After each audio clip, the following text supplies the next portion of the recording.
Кеңе сәлем. Сіздермен бірге компания мен оның Alina News брендтерінің өміріндегі соңғы жаңалықтарға арналған жаңа Alina Group жобасы. Бұл дегеніміз науқанның қызған шағындамыз, яғни жаңалықтар мен жарқын оқиғалар бұрынғыдан да жиі орын алуда. Таразда биг-бэг жөндеу жұмысы бойынша цех іске қосылды. Бұл жаңасын сатып алуға кететін шығынның өсуін алдын алуға мүмкіндік береді.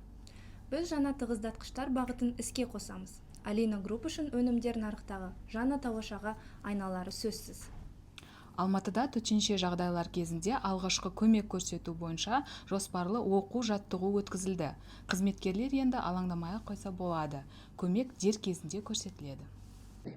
Қазіргі таңда компанияның барлық құтқару қызметтерінің қатысуымен ауқымды оқу-жаттығу жиынын өткізу үшін Жетісу аудандық төтенше жағдайлар бөлімімен және қалалық төтенше жағдайлар бөлімімен келіссөздер жүргізіліп жатыр.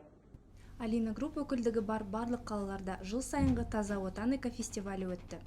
Alina тобының қызметкерлері арасында Тобыл, Көктал, Сырдария, Федоров су қоймасы мен Жайық өзенінің жағалаулары тазартылып, Орал қаласындағы Хантоғайы, Өскемендегі Комсомол аралы, Ақтау қаласындағы жағажай қоқыстан арылды.